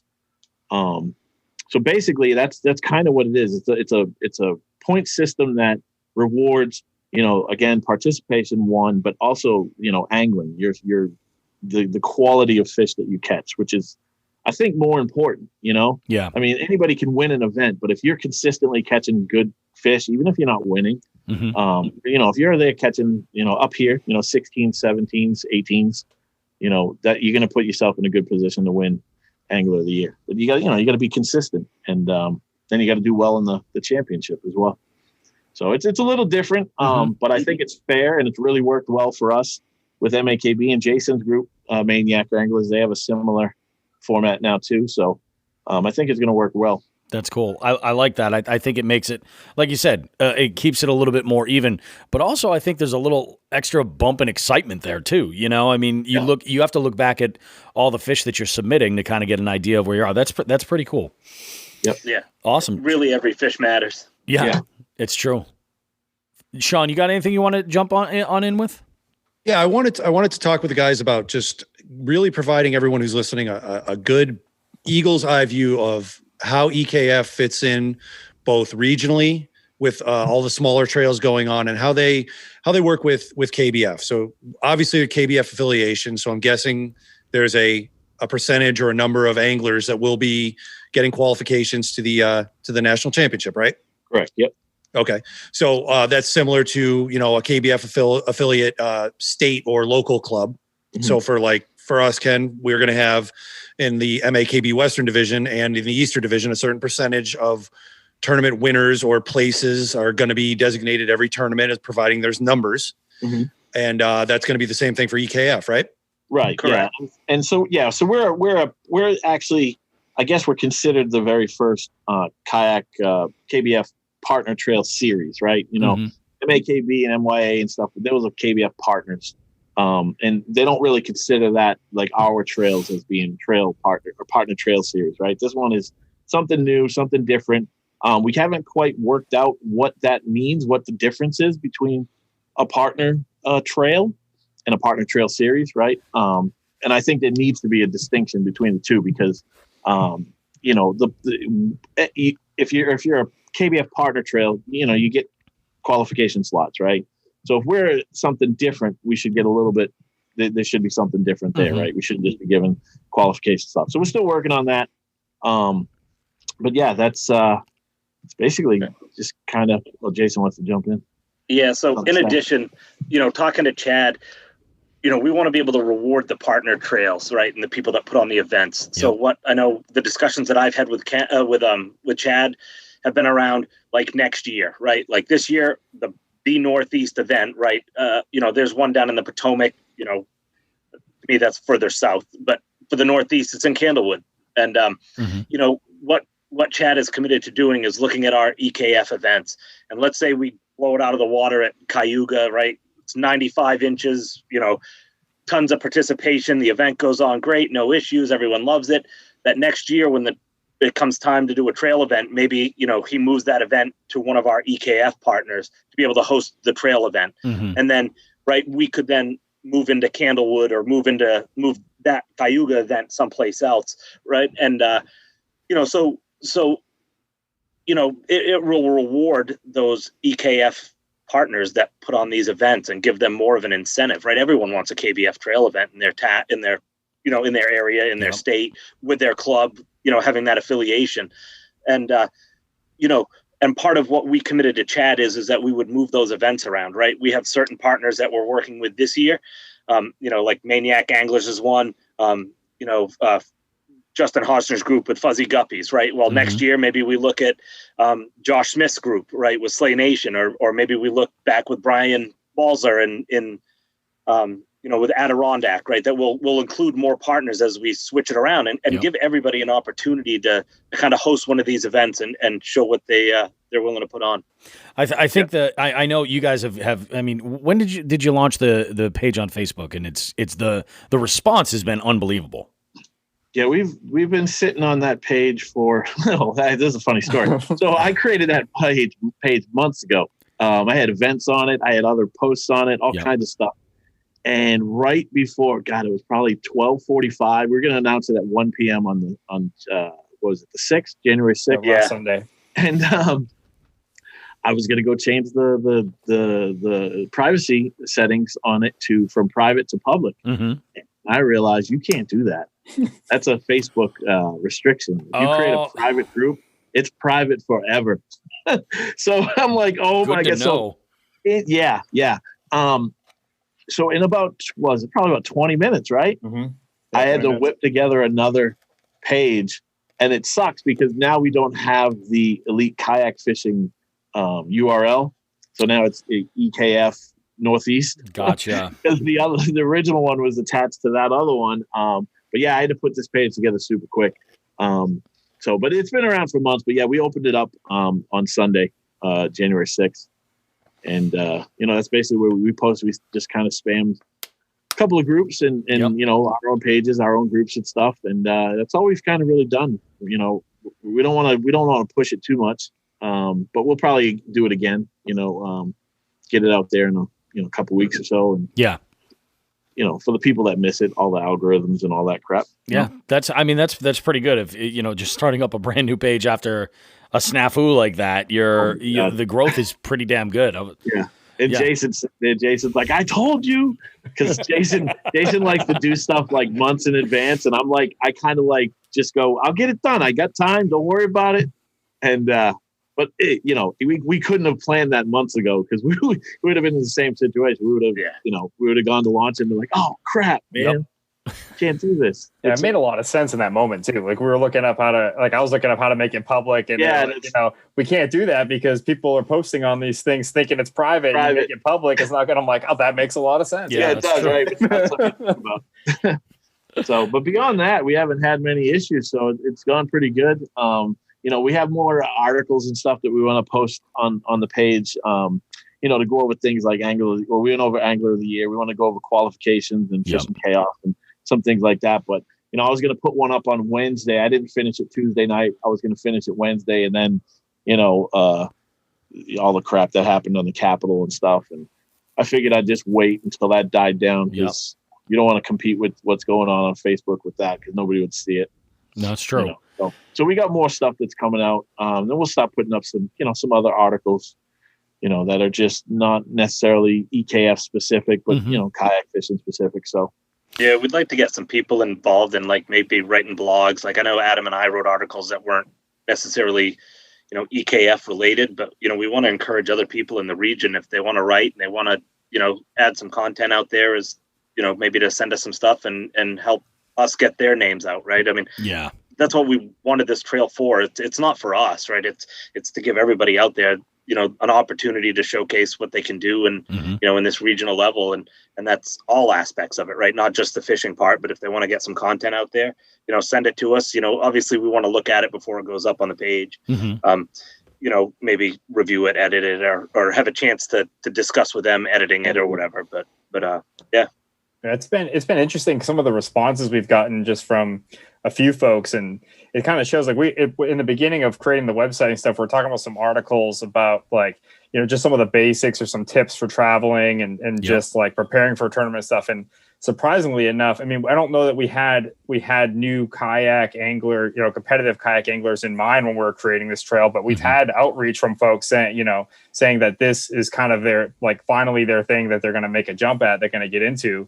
And so now it's like, well, we can give them some of the shared experiences that we have, some of the travel tips, because we all have a bunch of miles under our belts and have learned a lot along the way that we can pass on to other folks as they get ready. So it's really cool to see. I mean, people that are just diving into it and they're gonna take a shot on some of these bigger bodies of water. It's good to know, number one, that we've set it up in a way that they feel like it's approachable, but we've also set it up in a way that provides them an incentive that they feel is worthy of them finally taking that leap. With the sport getting, I feel like it's bigger than it's ever been, and so the fact that like something about ours is appealing to them, that kind of made them say, "All right, I'm going to go for it." Even with the higher than I would say like a local club entry fee. Yep. It's just really exciting. And so I know we've all learned things from our early trips that we could definitely pass on to other people, save them a lot of just frustration. I think we went to the national championship in Louisiana. I have a minivan that I travel with, and it was well overpacked. And I think we came home with 5 trailer tires at the end of that trip because everything was just getting worn out. So a lot of little simple things like that we can pass along that might give people, might save people a lot of money and time on the side of the road. So things like that, we're definitely looking to share.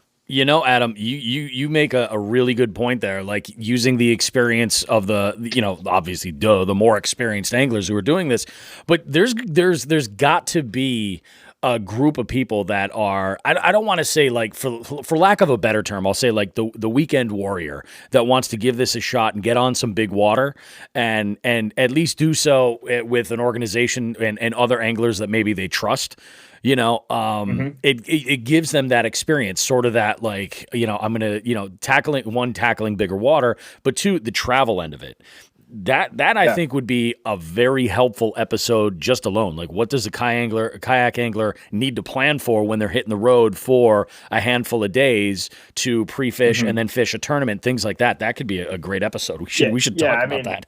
I think a lot of people, they have their, trailers is just one thing, that I've kind of over the years I've gotten into. And, I purchased the trailer I have actually is from Jason, but I've made some modifications over the years just to, slight upgrades that just make it a little more highway worthy. Right. And I think one of the most basic things about a trailer is, what'll get you like pond hopping on like 30-mile-per-hour roads. Like you take that on a 500-mile road trip, may not work out so well. Right. Like, just simple things like that people just don't necessarily think of. And so, we're really excited. These are the things we want to share, but also we're being super transparent with how we're breaking down the money, where the money's going. And just, just because with anything with money, people can get suspicious. People can, throw accusations out there, whatever. And just to get ahead of it, we're like, listen, this is it. This is what we're doing. We've maximized the payout as much as we could. I think we're at, what is it, Jason, 96% payout? Yeah, 96%. That's unbelievable. That's great. Yeah, I mean, and an easier way for people who like maybe like me and don't do percentages because they suck at math. It's just $5 per angler, right?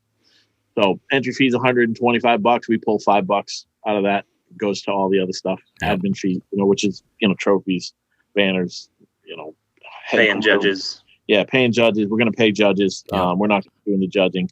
Stuff like that. So it's very little money. No, that's great. I think it's fabulous. It's a great way to sort of like get that expanded sort of experience, and get on, especially if you've been doing some of the trails locally and maybe you've done this, a year or two. This is a great way to kind of mix it up and keep things really, really interesting. Yeah. Nice. Very, very nice. Bobby, one thing to make note with just in my case, and I'm sure obviously Ken and Jason and Adam did the same. But we made sure that the local trails that were aware of the EKF schedule, we all planned around them. So if a local angler does want to go ahead and give EKF a try, even if it's just one, they're not going to have a scheduling conflict from any of our trails. We all planned around it. I think I can speak for everyone on that, right? Yep. Yeah, exactly. I don't have anything competing. I know none of the partner directors. There were also some other people that knew it was coming out because, we had been on Josh Smith's show, when we first kind of hinted that we were going to do this. And so he's been like messaging us often. I mean, at least me and Ken, I know, off and on the whole time. And, we gave him dates without locations, once we kind of narrowed them down, just so people could create their trails and still be able to have the opportunity to come fish us. There will be some conflicts though, I'm sure. Yeah, I'm sure. We didn't talk to everybody. And, sure there's some trails that just, who they don't care, they're not going to work around us, and that's fine too. We don't need them to. It's not, nobody's obligated, but we can't do it. I guess can't be perfect, but we tried our best. Can't expect, and we can't expect any other trails to, to do that anyway. So yeah, I think that's reasonable. It's more than reasonable actually. Oh, yeah. Adam, Bobby was asking about all that travel stuff because I'm pretty sure he has one of those horse trailers filled with swank issues from the 70s, and he's got to get that to every event. Yeah, I got to bring Unicorn Bobby's got to go everywhere. I guess. Do you guys want to discuss? You guys are going to be involved, right? We're going to do. I was just going to say that. Yeah. Yeah. Right. We're going to work on some. So your birthday weekend is Champlain, right? Oh yeah. Are you going to come up to Champlain? Hell yeah. Definitely coming up to Champlain. Yeah. So what I was, I don't know if you want to put this on air. It's kind of spitballing here, but I would love to get you out to the events. Oh yeah, I think. Well, if possible, I know you got to work and all that stuff. Yeah, I'll have to go through the dates, but I mean, there's a lot that's open right now. There's a lot. Yeah. The thing is, there's a lot of stuff that's pending. So, we'll see how it all.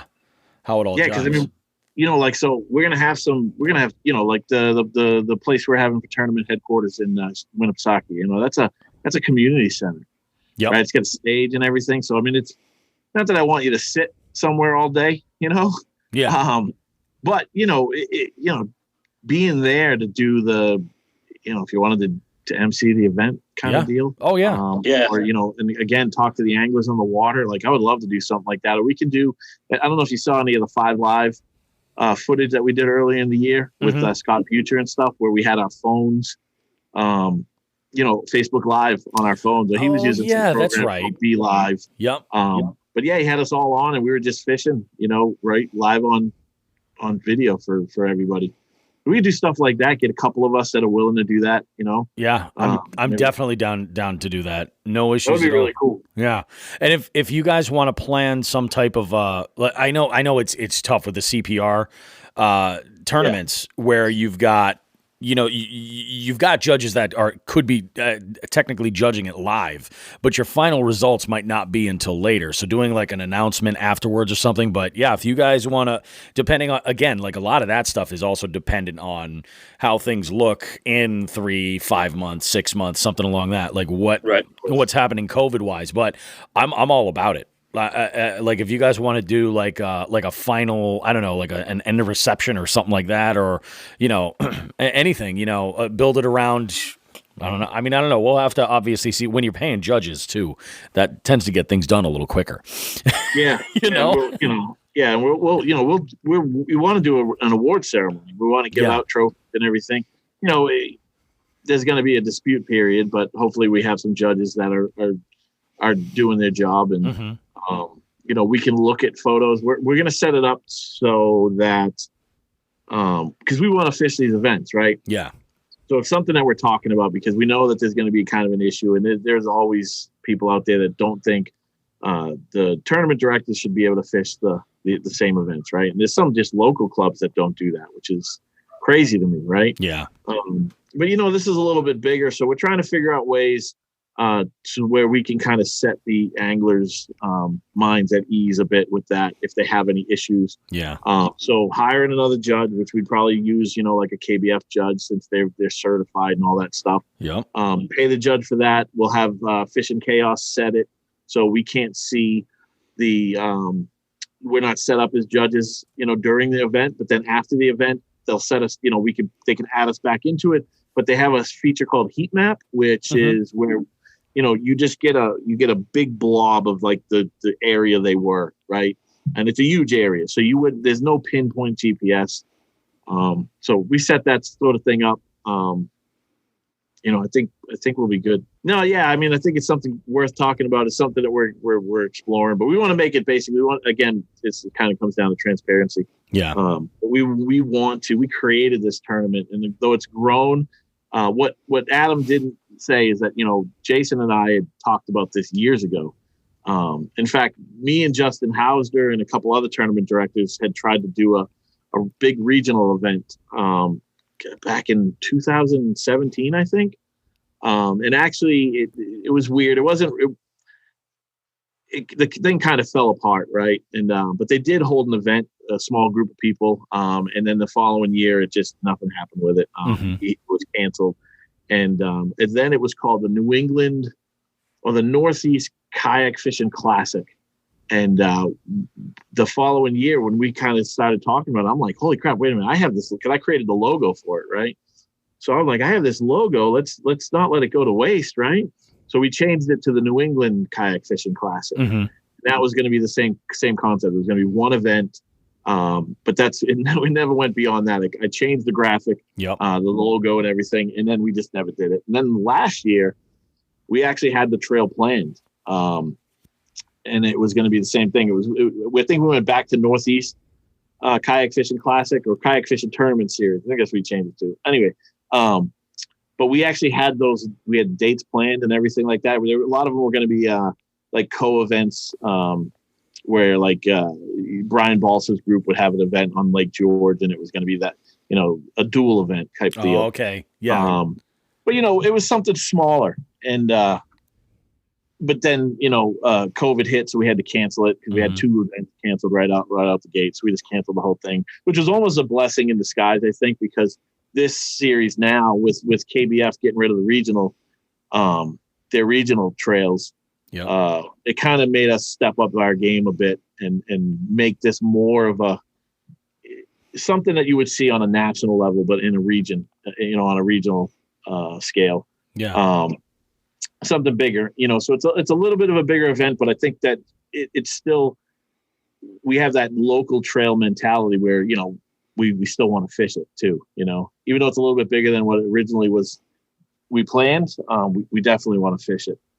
So we have to figure out a way to make that happen. If we start making money or something like that, if that ever happened, like it was like a business, then obviously that would be a different thing. Yeah. So like, that's why Hoover doesn't fish KBF events. Right. Yeah. But this is kind of more grassroots in a sense. So we'll figure it out. Yeah. Oh, absolutely. I mean, that's the whole thing.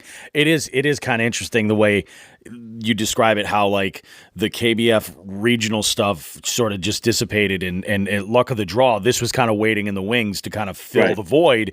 So that's, it's great for the competitors. They still get that. That's killer. Yeah, I think that I think the events will be pretty awesome too. Setting the stuff up. If we're able to do it, I'm game to get out there and have Jigs and Bigs be as much of a presence there as we're able to be. Yeah, that would be awesome. Yeah. So I think we're about to launch a new show.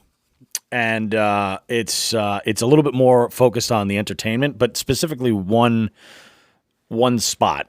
And we're calling it the Jigs and Bigs Shit Show. And it celebrates the epic fails of fishing. And I've already had a story from Jason. I've already had a story from Ken. Adam, I need you to share that. I need you to share your biggest fail with us. Jeez, it's got to be like every event. I feel like we're kindred spirits in that sense. Sean knows exactly what I'm talking about. I offer therapy sessions by the hour, Adam. I had a pretty good one last year. Okay. It's not like I wouldn't say it's like an epic shit show. Actually, no, it was. So I installed a motor guide on my kayak, on my Bonafide, and didn't take it out for a test drive before the event. So I was kind of pushing it. We had a Maniac Anglers event there, and got out on the water, and basically every time I would get the motor up to like full throttle, it would just cut out and die. And I couldn't figure it out. So I'm trying to paddle my way back in. And I do, and I get it all set up back again. And I feel like it was, I thought it was like the circuit breaker had reset or it had tripped for some reason. So for whatever reason, throughout the day, it continues to work. And until the end of the day, we're heading into the launch.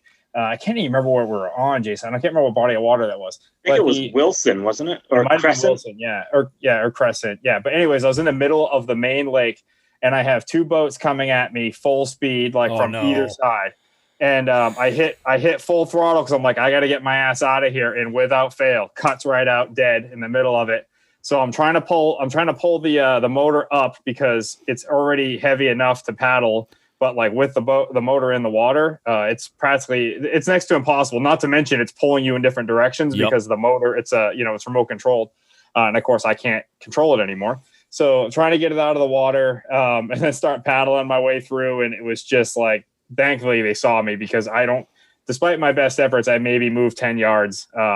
But it was just like one of those frantic moments. And of course shit's going everywhere. Yep. I think my net fell out of the kayak. I'd forget that back with my paddle. Luckily I was paddling, but yeah, that was probably my biggest shit show. Lake George was kind of a second. I lost like two rods and reels over the side. Just had no idea. And that day in general, I pre-fished, caught a limit within 25 minutes at Lake George, go back to that spot the next day. But we had like a thunderstorm that night, like just like maybe an hour long, went back the next day and the fish were just gone. Like it was a joke. Oh no! I caught 4 fish in the last hour and almost got a limit, but like it was insane. Like I caught a good fish right at the launch, like pre-fishing everything. Like it was too good to be true. He's exactly right. So yeah, that was another one, but I guess those are them off the top of my head. I'm sure I have some classics, but those are pretty good. That's significant though. You got 2 boats coming at you.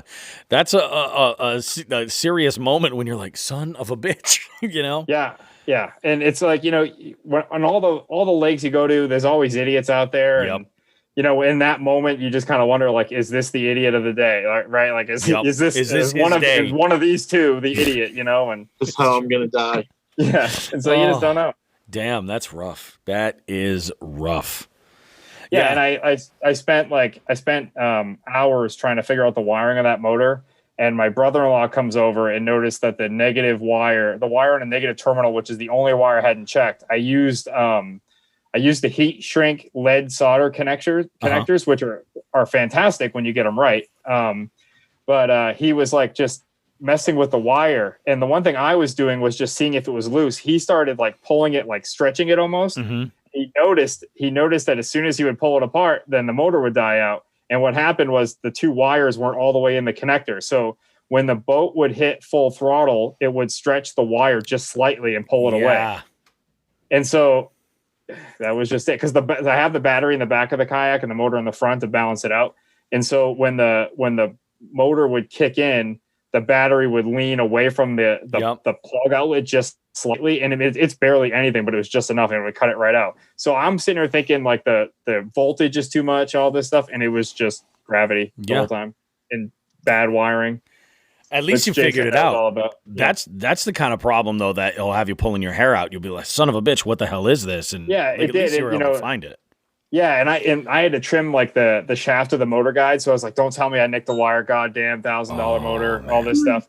But no, it was just stupid, just a stupid, silly mistake. But Jason knows my wiring skills, so I get every time something goes wrong with his, like a blown fuse, I drive 2 hours to fix it.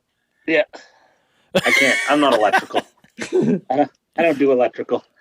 I got a pit crew for a reason. Yeah. Jason's pit crew. No, that's good. Damn, that's a rough one. That's a good one to kick things off with. Yeah, I'm alive. So, yeah, I like that. Very, very good. All right. Well, Sean, you got anything you want to jump in here with? I'm good. I think we covered it. I think all the anglers that are out there that would be interested in joining and fishing with EKF, I think we got the information out there for them. Definitely check the website. Yep. Check Facebook as well. And what else am I missing, guys?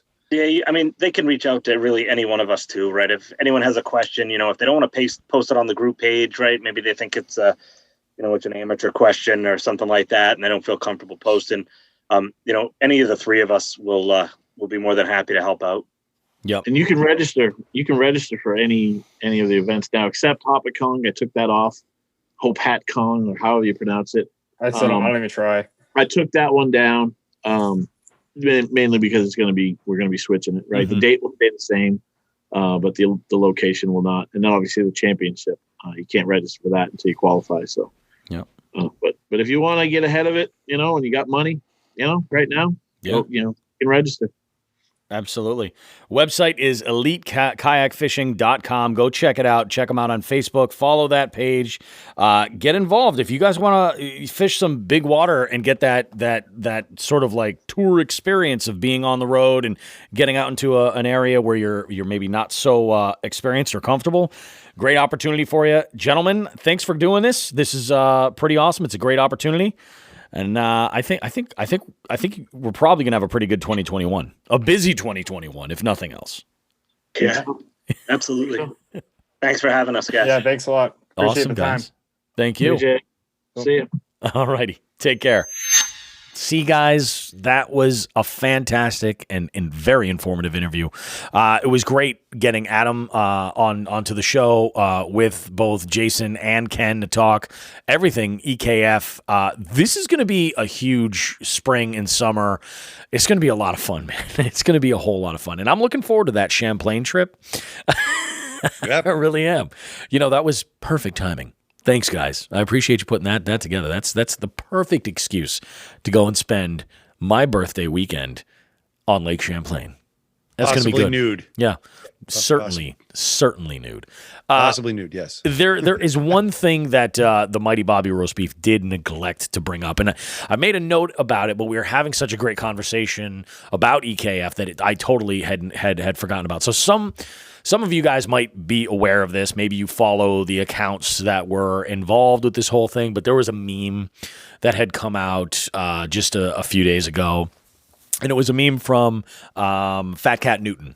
And he, some of you guys might be familiar with like his music and some of his content creation and stuff like that. And it's good stuff. But there was a meme that he had posted, and it had, I think it was like an orangutan. Was it an orangutan?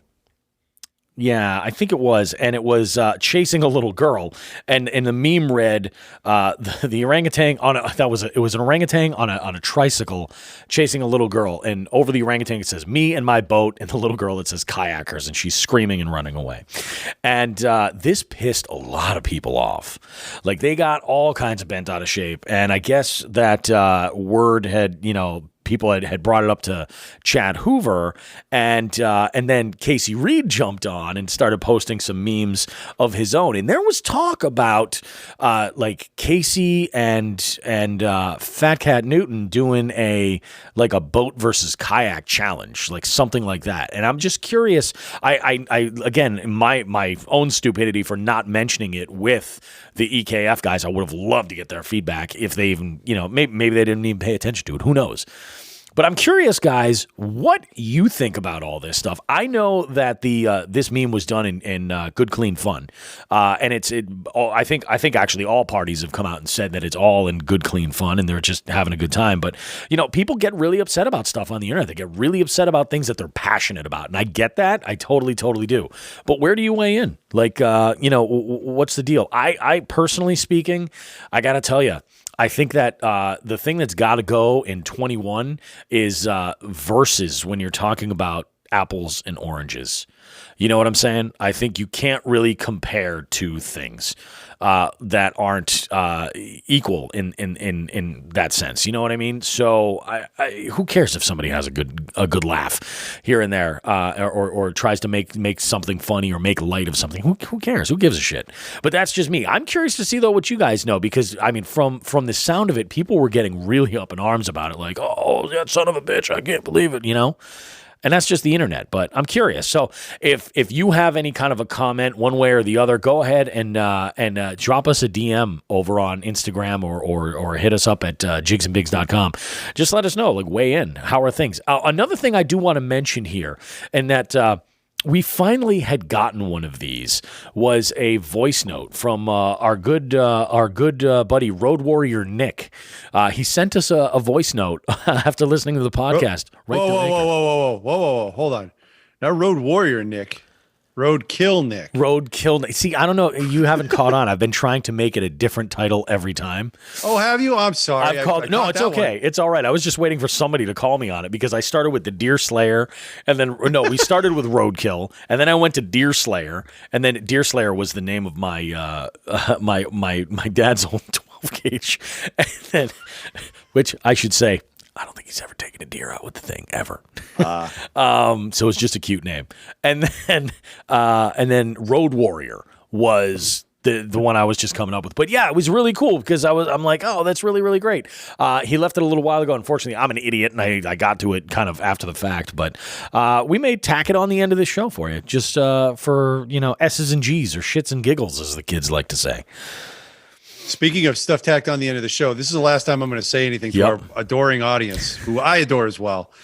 They you and I. Yes. You and I had an incident during our recording where I had a little sing-song, a little off-the-cuff sing-song one-verse deal on duck quesadillas, which you recorded, then modified, then cut up, and made into a barbershop quartet that we stuck at the end of last week's episode, which I could not stop laughing when I heard that. You're like, you sent me a text saying, you gotta, did you catch the Easter egg yet? And I said, yes. No. And when I finally got to the end of it, I totally forgotten you sent that text. And I think I almost went off the road laughing because I was not ready for that. So thank you. That was funny. Don't forget to make that my trivia buzzer because it's hilarious. I mean, I think if anything, there is nothing I have ever said or could do that displays my love of food better than what you did last week. Oh, that was fan-freaking-tastic. It was so good. Yeah, if you guys haven't listened to that, this man that was just generous enough to say, Sean, I think you should be on the podcast with me, has made his masterpiece, and it's like 15 seconds long, and it's the best 15 seconds of your life. It's the best 15 seconds of mine. I'll tell you what. This little ditty right here is only like 4 seconds long. Oh, that's it? It's so short. You want to hear it? Are we going to play it now just so people can catch on? If they missed it, let's do it. Shift gears over here, get to our interview segment. We'll catch you on the... That's the wrong show. Fail. Oh my God. That is 100% the wrong show. Oh, that's... No. That's the right show. That's the wrong segment. It's got like it's like 10 seconds or whatever before the end. You're absolutely right. Oh yeah, you're right. Yeah, because it's going to be like I'm such a moron. Oh goodness. So the audience knows like where these little Easter eggs come from. I mean, we record most of the time, and I'm trying to get you to do them. I'm always asking for you to record more just to keep the thing on in case we say something stupid that's funny. Like the 2 Easter eggs we already put up prior to this little sing song. But like today we missed a great one because you were demoing the song and there's a part goofing around. There's a part that we looked for in particular that had a drop so you could talk and say, give a little preview, a little teaser of the show that's coming up 5 seconds later. But you got into a tirade during this. Welcome to Jigs and Bigs. We're going to talk about VD with our pants off. It was phenomenal. And you didn't record it. And that would have I even said to you, I'm like, oh my God, save that for an Easter egg. And you're like, I wasn't recording. So these things happen. We goof around a lot. And, if you guys can get a laugh out of it, well, we certainly do. So, oh, yeah. I think that's exactly it. You have to get a laugh out of these things. All right. Yeah. I think I have it now. Just to share the Easter egg that we're talking about here. Duck quesadillas, duck quesadillas. I don't give a duck. I don't give a duck. I don't give a duck. I don't give a duck. Frickin' gold. Your Grammy's in the mail. I mean, I don't know what to say to that. I even heard right now in Germany that is climbing the charts. Hasselhoff covered it. Hasselhoff did cover it. Yeah, it's they're playing it at discotheques. It's everywhere. So if you're in Germany, Sean the Fisherman. It's going to be good stuff. Guys, number one artist. I can't tell you how much I appreciate you. We both appreciate you guys listening to this show. We have hit some really big goals for listeners. You guys, you listen to this show, and that means the world to us. I can't believe it. So thank you everybody for giving it a listen. It means the world to me. It means the world to Sean. This is fantastic. There are great things coming down the line, and in fact, we were just throwing around ideas about upcoming tournaments, some fun stuff that we can do for our listeners on even a nationwide level. And some of this stuff, I mean, It just sucks. I can't even get into the potential details of stuff that I want to make happen. It's just going to be amazing. But anyway, guys, do you have anything you want to throw in here, Sean, before we wrap it up? Duck quesadillas. Duck quesadillas. That's it. They were so good. Dude, they were so good. They were everything. I mean, I know you guys don't understand all of the bullshit leading up to this of talking about duck quesadillas. And they were every bit. They lived up to every little bit of hype there that was ever put out there. They lived up to everything. I mean, they're absolutely delicious. If you're in Connecticut, we'll throw it out there. I'll throw it out there. Yeah. This is just unsolicited, but because I love eating there. If you're in Connecticut, there's 3 locations of Bartaco on the coast of various cities: New Haven, Westport. I forget where the third one is, and there's one in West Hartford. So if you're in Connecticut and you're looking for possibly the best taco you've had, and definitely the best duck quesadilla you've ever had, sure, you got a place to go. Bartaco sounds like it's spelled like it sounds. BAR taco, one word.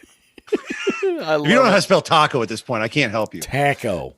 Oh, is that a K? Well, actually, Taco Fall and the Celtics has a K in there, so True. I guess that could be confusing. All right, BARTACO. I've done my service for the day there. We've done our good deed. We've supported not so local business. That's great. We're even traveling and supporting other businesses. That's great. Yep, and you know what? Honestly, if you want to watch 2 middle-aged idiots eating tacos and talking to people about it online, Bobby did throw the whole thing online. It's on our Instagram page. So check out IGTV. Dude, if you're bored, or if you want to see these magical duck tacos or duck quesadillas that we've been talking about, just go ahead. But, that's where we're at these days. Yeah, I love it, man. I love it, guys. Well, you guys have yourself a wonderful week. Clean up your reels, you filthy animals, and make sure to check the guides on your rods after, of course, you clean them. And we will see you guys in 7 days. All right. Have yourselves a good one, everybody. Be safe and tight lines.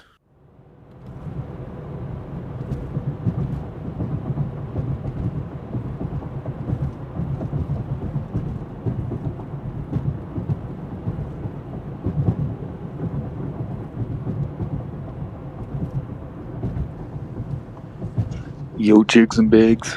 It's Roadkill Nick. At work right now, listen to the podcast. Keep up the great work.